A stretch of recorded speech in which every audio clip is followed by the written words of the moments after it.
What's up, Bayang Karirista? Kasama natin ang isa sa mga rider dito sa Furukawa, Japan, si Kuya Bong Ragus.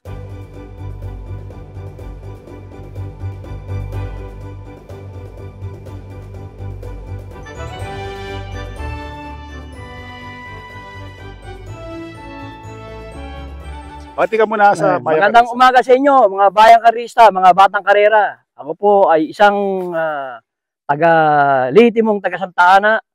Doon sa kwada nung araw kay Rodriguez na naging kwada ni Jerry Carandang. Kuya Bong, matanong ko lang, kasi Ragus kayo di ba? Oh. Ang pamilya nyo, sa karera talaga? Ang tatay ko, trainer, si Rogelio Ragos. Yung mga kapatid mo, halos talaga doon kayo lumaki sa ano?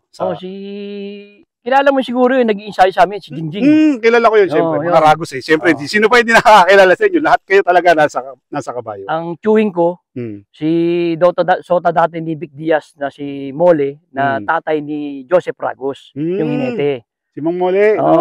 Talagang taga-karera kami. Batang karera kayo. Kasi ang tatay ko, napunta ng karera, 1955. Talagang legendary yun dun sa karerahan. Oo, hiniti na tatay mo Nag-aalaga na tatay ko kay Lacson si Mamboy. Kaya magkakilala sila ng matagal Na bilang batang karera, na doon ka lumaki, ano yung mga pinagdaanan mo dun sa Pilipinas? Hindi, nung araw, ang sinimulan talaga ng karera nung araw, napakahirap ng buhay ng Sota.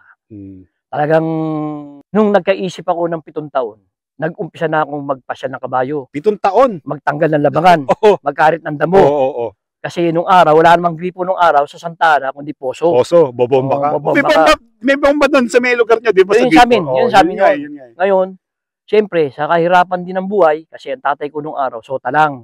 Ang alagang tatay ko, yung nasirang kapatid ni Gob na si Mantasio.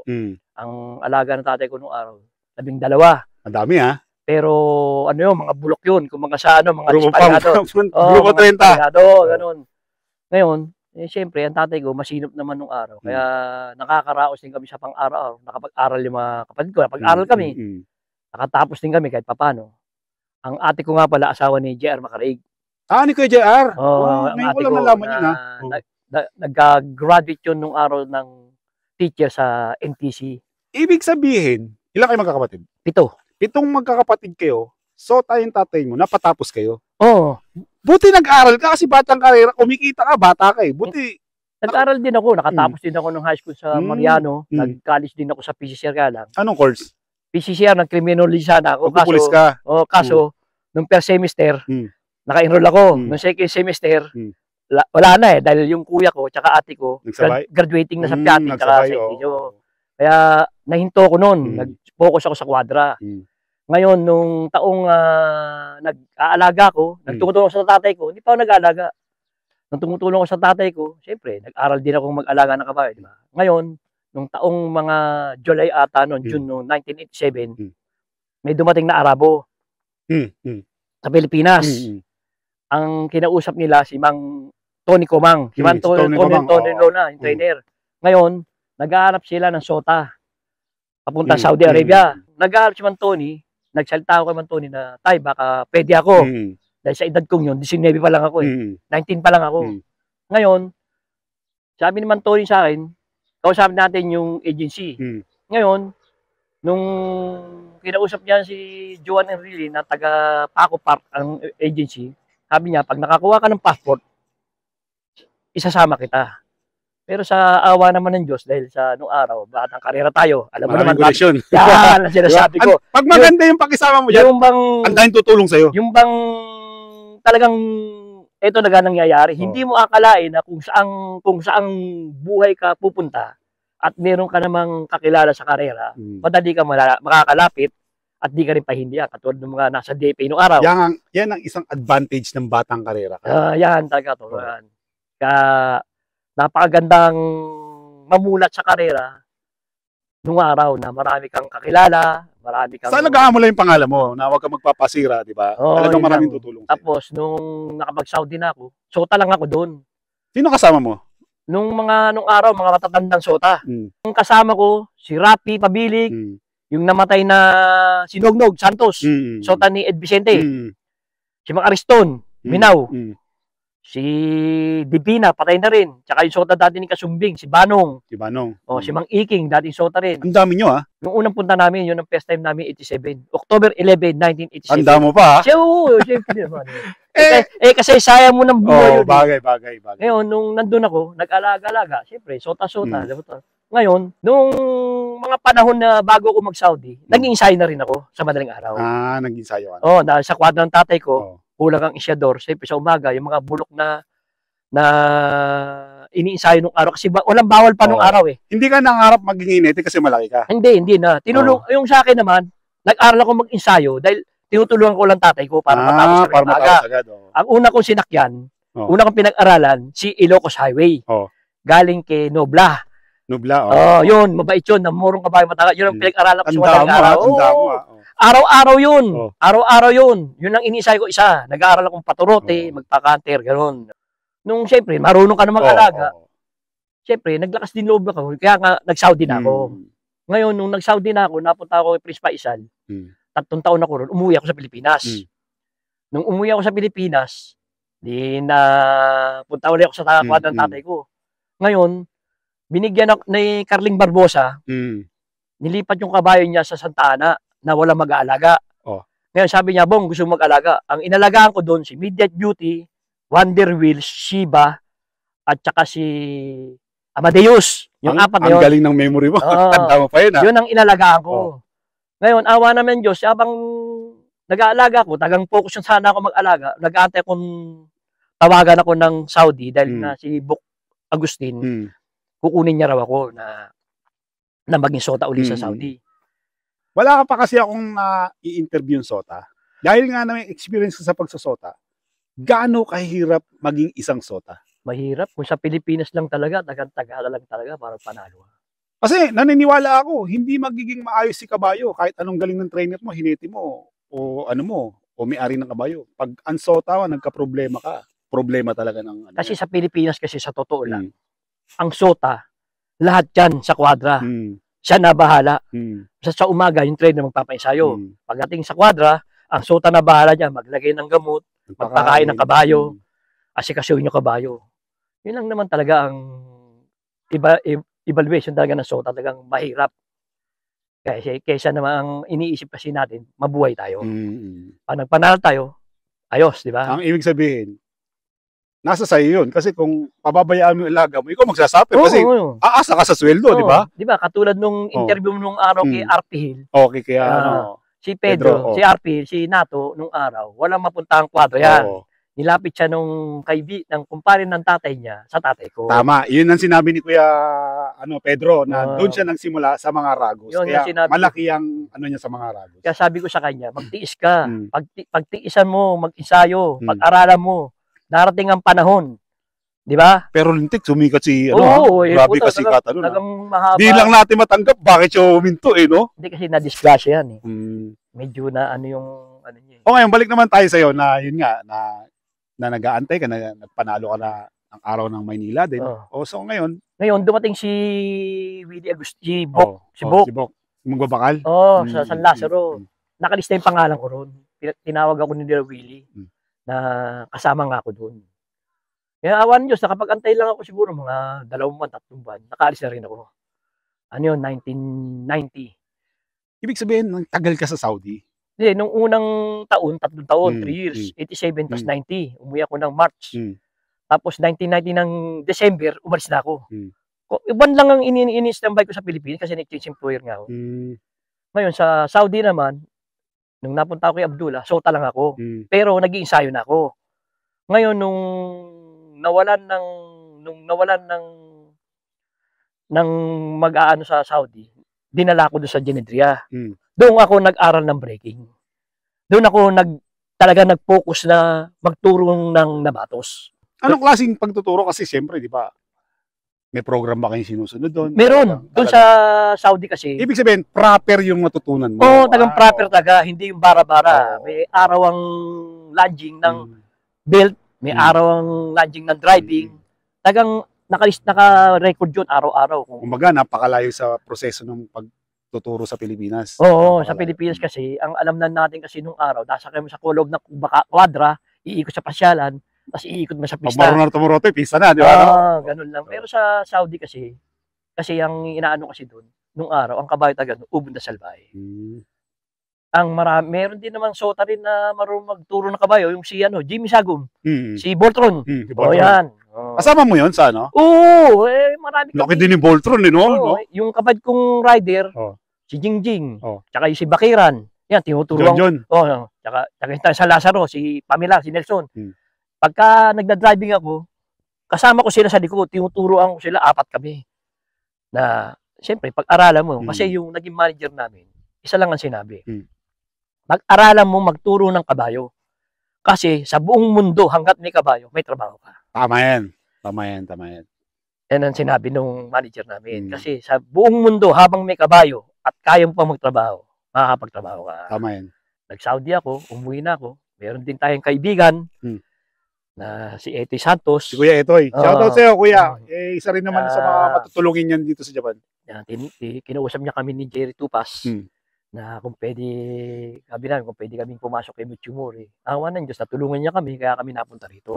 Ibig sabihin, si Kuya Etoy ang kumuha sa inyo para makapasok sa Japan. Siya ang kasabay ko noong araw, si R.O. Chua, si J.N. Osit, ako, si Jerry Tupas, tapos yung anak ni Jackie Roger, si Ompong Jacobe. Si Ompong. Umalis ako ng Pilipinas, March 8, 2000. Alam na, kabisado mo. Napunta ako dyan sa Sisunay. 3 taon ako dyan sa Sisunay. Kasi nag-ahap daw sila ng breaking. Pero awa naman Diyos. Ngayon, nung napunta ako ng Kagoshima, doon ako nag-isayo. Ang kasama ko doon, si Etoy, Kuya, si Isigat Maitan, nasirang Isigat Maitan, si Delgat Maitan. Kasama ko, kaming 3 doon sa Kagoshima. Tapos siyempre, nagkaalisan, nagkatalunan. Ako naiwan. Dumating si R. Espera, si Manlando. Si Espera. Ngayon, nung umuwi si Manlando sa Pilipinas, umuwi rin ako. Pagbalik ko, meron din naman tayong mga kaibigan na gusto rin tayong tulungan. Yung bang gusto ka rin nilang isama sa kalagayan nila. Na hindi ka pwede maiwan sa ganun na lang. Gusto nila, kukunin ka nila. Gusto rin matamasa mo rin makamit mo rin yung halaga na gusto nung, ibig sabihin, madagdagan din yung kita mo. Ngayon, ang tumulong sa akin na pumunta din sa Chitose, sa Sapporo, bumalik ako dito, si Bartolome. Si Ber.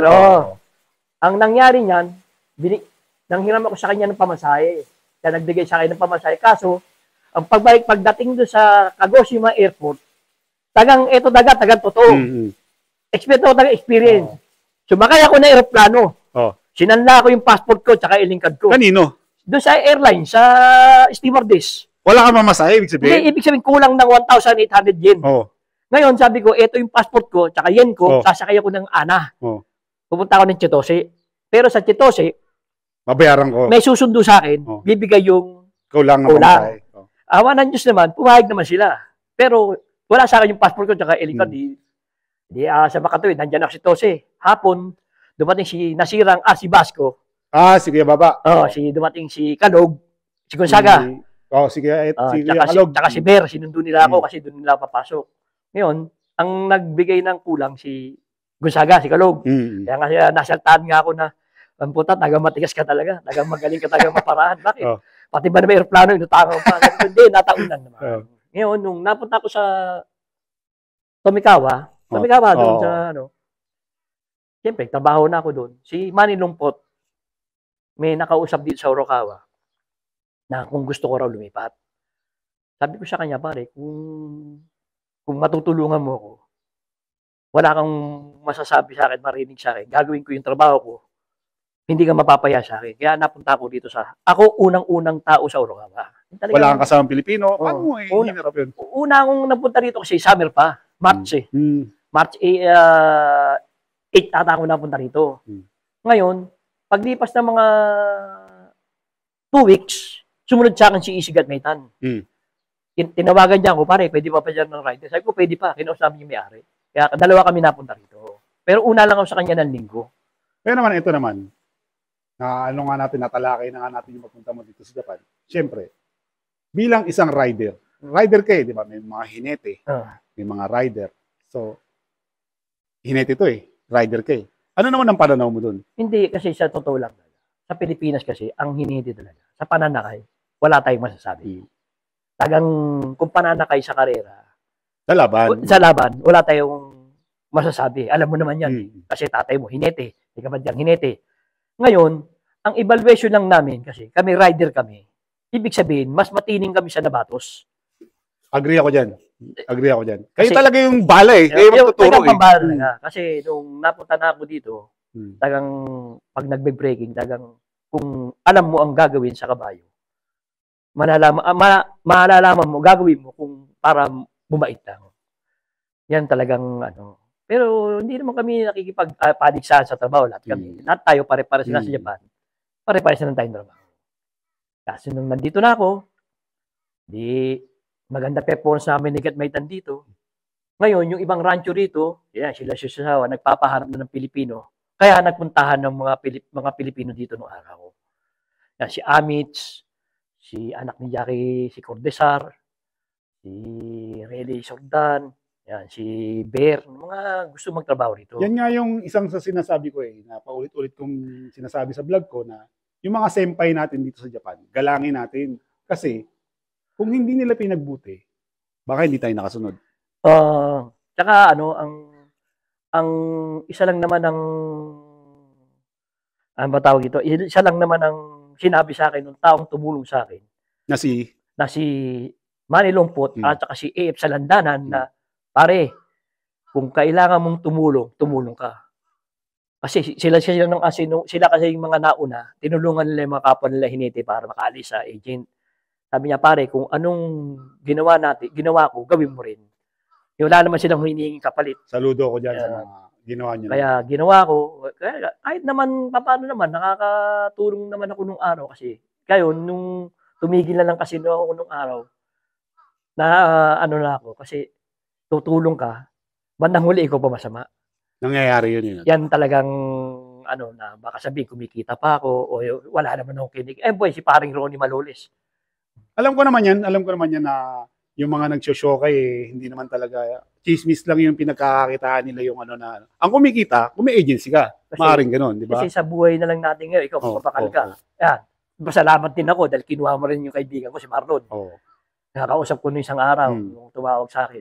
Sabi ko, dito lang naman, kahit na malayo tayo, kahit saan tayong parik ng mundo dito sa Japan, lugar sa Japan, ibig sabihin, kakisamahan na lang tayo. Kasama mo si Marlon kay Faisal, kay Prince.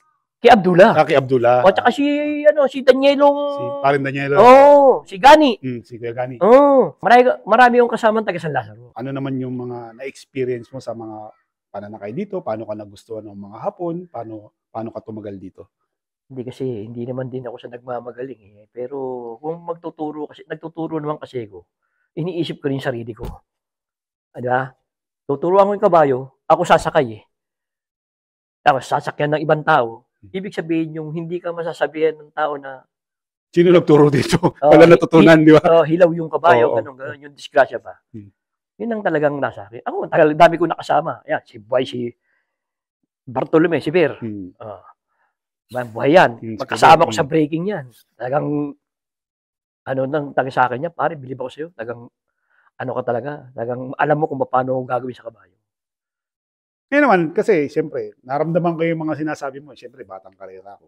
Ano naman yung naging inspirasyon mo para mapabuti mo yung trabaho mo na yan?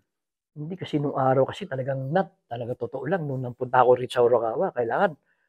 Kasi, ang tao rito nung araw, New Zealand, Australiano, Ireland, ang mga puti, ang guiding dito. Meron ng Malaysiano ata o India dito. Ngayon, nung nag-ensayo na kami rito, syempre, pakitaan ng turo, nakikita ngayon ng mga rancho ngayon na, para maganda man nakita mga Pilipino. Kaya, paano sila ng Pilipino kung sino magtrabaho rito para ensayo. Nag-open sila. Oo. Pero maganda mag-ensayo taga. Yan sila. Kaya dumami Pilipino dito. Kaya lang, ito pang isang inaano doon. Sa ngayon kasi, dahil nga dumami Indiano, narinig ko lang, hindi ko alam kung totoo. Medyo binabaan kasi nila yung presyo eh. Nagkaroon ng epekto na sa pagkuha ng Pilipino. At saka isa pa ako, sumunod lang ako sa mga gusto ng mga nauna sa akin, yung mga tumulong sa akin, na ang sweldo, pagka magpapasok ka dito sa Orokawa nung araw, knowledge. Hindi bababa doon sa pinag-uusapan na. Dapat. Kasi, talagang totoo ito. maapektuhan lahat eh. Totoo yan, Nat. Ito. Lahat ng napunta rito, sumedyo rito, puro 25 kalapad. Galing, di ba? Walang 22, walang 21, puro 25. Pag walang 25, out. Kasi pag pinababa mo, atakin tayo. Yun ang sinabi ng mga puti sa akin. Bong, pagka nag-require ka ng Pilipino dito, wag mo ibaba ang sweldo. Yun ang naging epekto ng Indiano ngayon na binabaan nila yung ano nila. Kasi sila, wala rin minsan mga trabaho. Tinutukanan nila yung mga ganun presyo. Pero nung araw dito, dagang maganda. Maraming. Ilang years ka na dito sa Japan? Dito sa Orokawa? 20. Ang tagal mo na rito. Pero dito ngayon sa Japan, dito na ako sa Orokawa, siguro mga 18 na ako. Talaga nagtagal ka rito sa Orokawa? Oo, hindi ako pwede umalis dito eh. Kasi nandyan ako kay Uchida, nung pinaalis ako dyan, kasi nawala ng kabayo, lumipat ako sa Aichi, pero hindi ako umalis sa iba pang lugar. Hindi ko pa natatry. Kundi lang nung araw sa Shisunai, napunta ako ng Kagoshima, nung may agent pa ako. Paano nyo nakuha yung kalooban ng Hapon? Sa Pilipinas kasi, kilala din naman sa Japan ang Philippine racing industry. Na kahit sa pananakay, kahit na sa pagtuturo ng kabayo, kahit na pag-aalaga, sa kwadra, yun ang gusto nila. Kasi trabaho tayo. Hindi tayo umaangal, kaya yun ang gustong-gusto nila noong araw. Kahit hanggang ngayon. Hindi tayo pwedeng katulad ng mga Indian na may oras sila na ayaw nilang gumalaw. Tama na, ano ko yun, no? Ayaw nilang mag-yog, mag-bounce siya, ganyan, di ba? Tagang ang iniisip nila sa sarili nila, nandito sila sa Japan, mga parang amo sila. Kasi tayo naman, iba tayo eh. Flexible eh, no? Hanggat kaya, kahit lugi lang, larga, di ba? Kilala mo naman tayo ng trabaho. Kaya lang, siyempre, may mga tao naman na tagang gusto rin masubukan yung sa ibang lugar, kaya umaalis din sila rito. Pero sa akin, dami rin kumukuha. May kumukuha nga sa Ibaraki. Kaso sabi ko, teka muna. Kasi iniisip ko rin yung kalagayan ko at kalagayan din ng pamilya ko. Tama ba yung mali? Tama. Tsaka ang hirap yung magpakilala ka uli sa bagong yung pagpasok mo. Diba, ikaw, ang tagal mo na rito. Tapos magbabago ka ng amo. Hindi mo alam kung magkakasundo kayo ng diba? At iba yung kilala ka na ng amo mo. Kasi ito na ang pinasuhan ko. Matagal ko nang kilala. Dating nandito yun, Jojo rito yun. Kailan magkabit. Kaya nung nakiusap ko kay Willie Agustin, sabi ko ganyan. Baka pwede naman lumipat sa inyo. Sabi ko, ikaw pa. Kasi si Willie kasi nung araw, nasa Nagoya yan. Siyempre, nasa Pilipinas, ayaw na bumalik sa Nagoya. Nakiusap din sa akin. Ibig sabihin, yung sinasabi ko na kahit na hinete ka, kahit na rider ka, kahit shota ka, bigayan. Oo, tulungan. Kasi ang katuwiran namin kasi nung araw, mahirap sa taong walang hanap buhay dahil may pinakakain niya. Tama. Yan talaga ang Ano naman yung mga maipapayo mo sa mga, ganyan, sa karera natin, medyo baksak, mga insidor, mga jockey, na gustong pumunta sa Japan? Ano naman ang... Hindi, sabi ko ako, sa totoo lang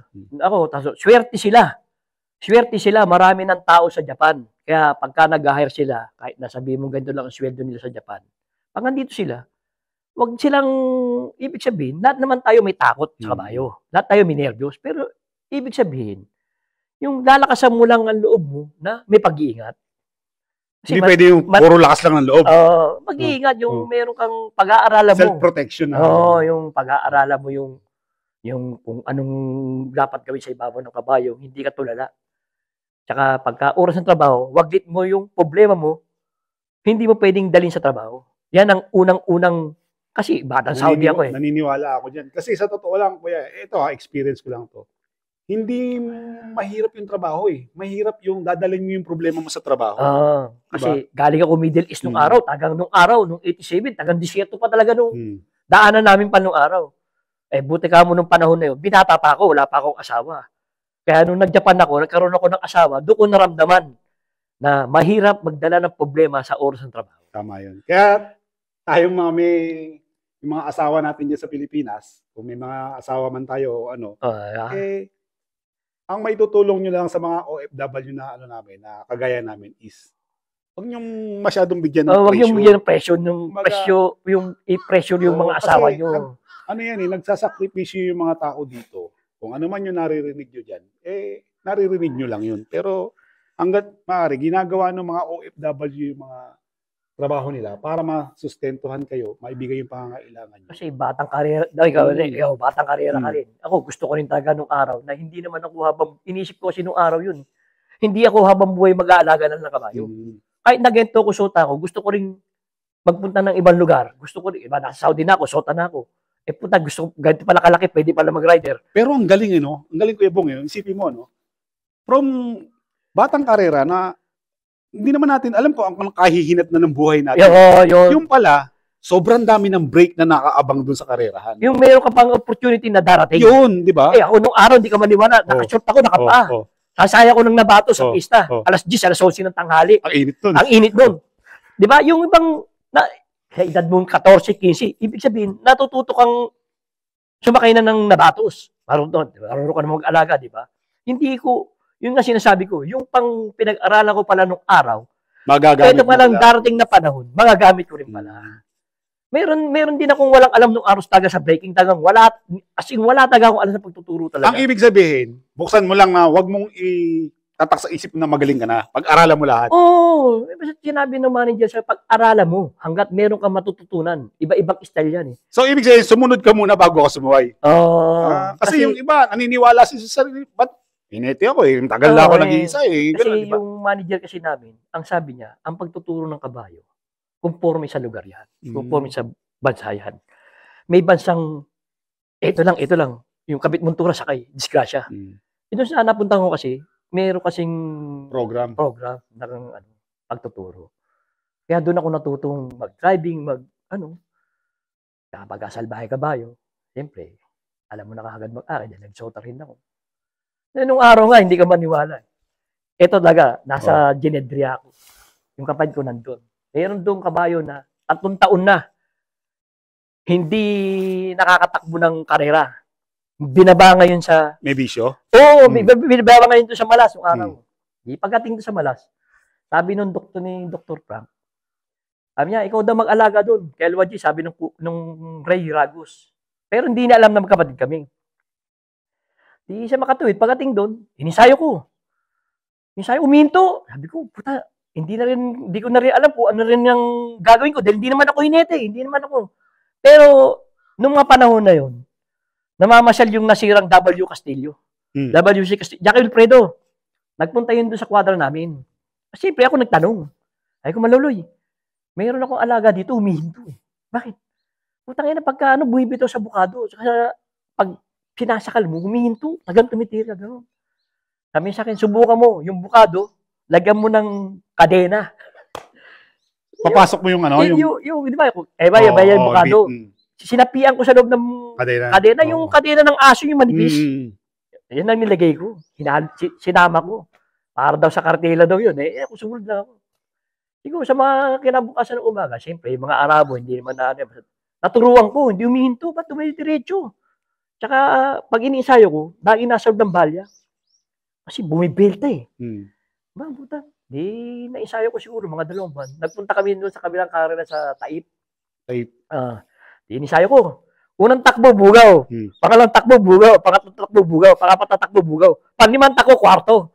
Nagkaroon ng pag-asa. Natapos siya yun sa Taip. Pagdating doon sa Malas, sa karerahan, unang karera, race 1 kami. Ang kalabang ko, sakay ni F. Arok Pemya. Jack Arok Pemya. Sabi ko, Del, pagbutihin mo yung kabayo mo. Bakit? Pag eto na una, hindi mo naaabutin to, paligo mo naaabutin to. Nangyari. Ang layo na nalo eh. Buta, biro mo, 1,400, 1.28. Banderang tapos. Yun. Malaking bagay yung nagtatanong ka eh. No? Kasi kung hindi mo natanong yun, baka hindi mo na correct yun eh. Kaya lang, malas din ako. Sa Malaki Premio. 2 beses eh. Ang tumalo sa akin, si Gani Magbabakal. Si Gani. Sa Prince Cup, Kings Cup. Nanalo yung kabayo niya, segundo ko. Nung Kings Cup, nanalo yung kabayo niya, segundo pa rin ako. Tagang, ayos na rin. Medyo, siyempre, experience din. Masaya ka. May alaga kang ganun eh. Biro mo, tumatakbo yung kabayo ko. Tumatakbo na ng 7 taon. Ang kalaban, 2 taon. Ganong katibay yung putang ina. Yung kabayo, biro mo, pang 7 taon na siya. Yung tumatakbo kalaban namin, papunta pa lang 3 taon. Di ba? Experience na ng pinalalaban nun eh.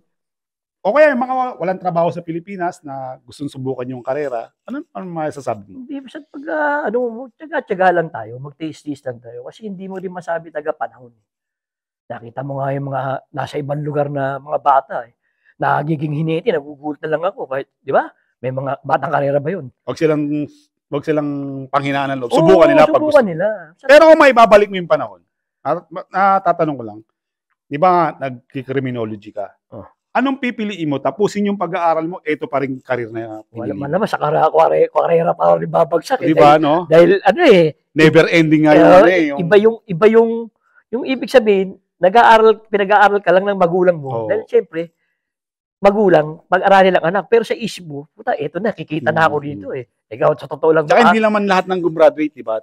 Hindi naman sa totoo lang araw sa Santa Ana, pag Sabado at Linggo Pag wala kang pera, pumasok ka lang sa karera Pera na, di ba? Di ba, boss? Di ba? Ganun talaga Kaya lang, madali pera sa karera. Kaya lang, dumarating talaga yung panahon na, hindi ako sa totoo lang, hindi ko rin akalain na mawawala Santa Ana.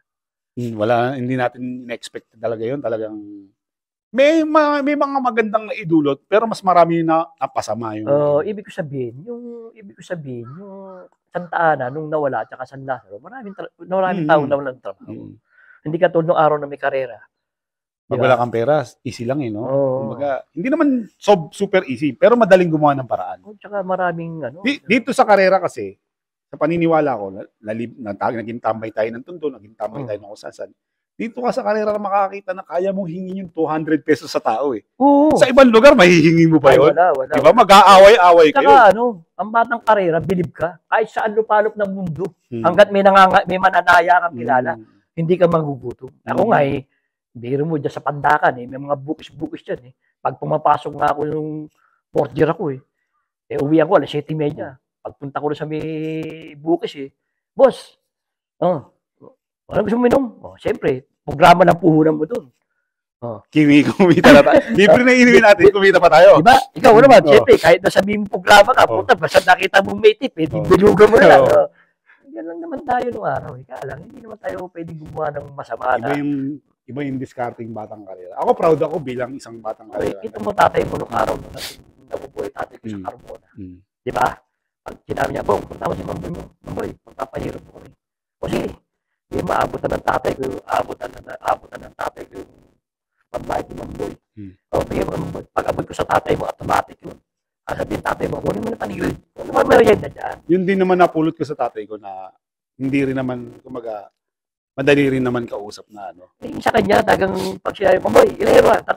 Pag abot mo sa kanya, Mamboy, ito. Kasi, dahil nga batang karera rin siya, intindido niya yung buhay ng sota, ng mga gano'n. Hindi niya sinarili na yung. Minsan, sasabihin pa nga niya, pag nagpahiro nga, Bong, kunin mo yung 200, merienda kayo. Yung sabihin, nakakaintindi yung mga taong, mga gano'n, di ba? Yung mga tagang lehitimong, tagang matatandang taga-karera. Hindi na katulad na itong huli, pagka sila yung boss, wala pa binbigas, parang galit pa.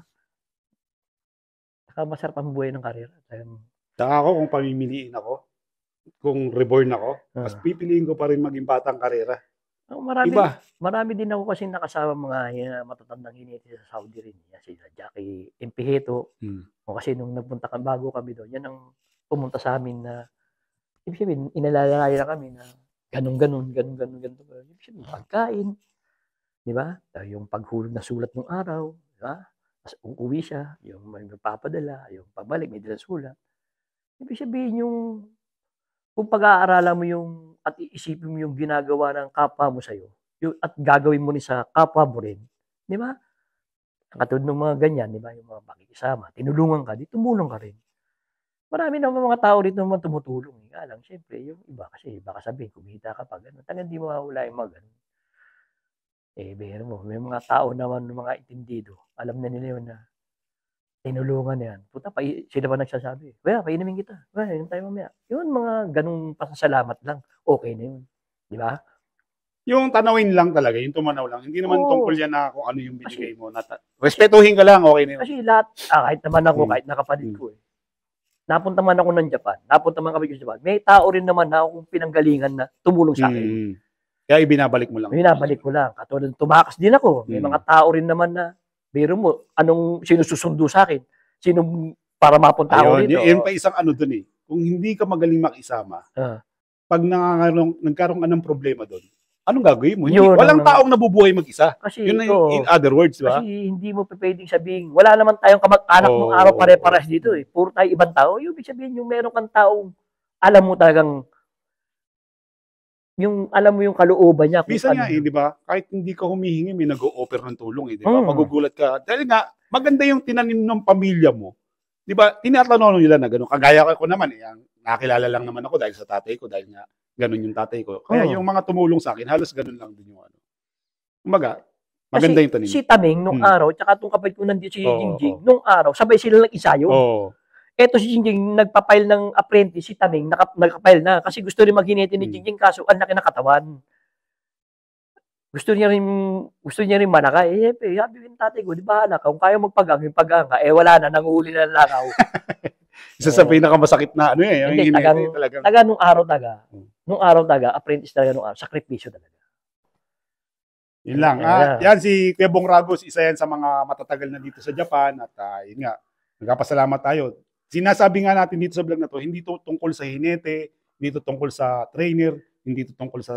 Kumbaga, pangkalahatan to, pwede nating i-cover yung mga sota. Alam mo to, Nat, maganda rin yung ginagawa mo, na hindi ka namimili na hinete na. Hindi, wala to, kahit ano to. Ano ka sa Japan, kung rider ka, o sota ka, o ano, walang problema. Kasi, baka akala mo yung ginagawa mo yan, nakakarating na ng Amerika yan. Katulad ni Jikiri, yung Gate to One. Sabi ko, panoorin mo minsan yung Gate to One, meron yung anak Tanagon, meron siyang vlog.